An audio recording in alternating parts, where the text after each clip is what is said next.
नमस्कार, द महाराष्ट्र न्यूजमध्ये आपले स्वागत। आजच्या ठळक घडामोडी।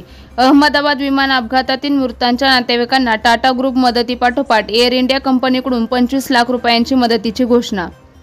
अहमदाबाद विमान अपघातातील मृतांची संख्या 274 वर गेली, तर विमानातील प्रवाशांव्यतिरिक्त जमिनीवरील 33 जणांचा समावेश आहे।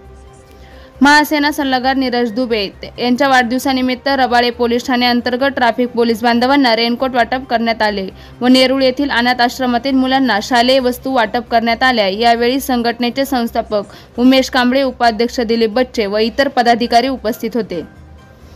2022 मध्ये खेड येथील भामा-आसखेड धरणातून पुणे महानगरपालिकेसाठी महत्त्वाकांक्षी पाणीपुरवठा प्रकल्पाचे काम रोखल्याप्रकरणी भामा-आसखेड धरणग्रस्तांविरुद्ध दाखल केलेला खटला सरकारने मागे घेतला आणि या प्रकरणातील सर्व 18 जणांना निर्दोष मुक्त केले।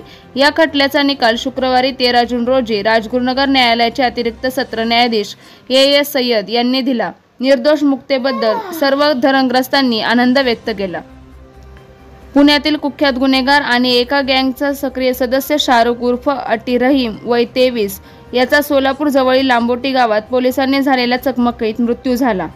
पुणे गुन्हे शाखेच्या पथकाने मध्यरात्री केलेल्या धडक कारवाईत ही घटना घडली। या कारवाईने पुण्यातील गुन्हेगारी विश्वात खळबळ उडाली आहे।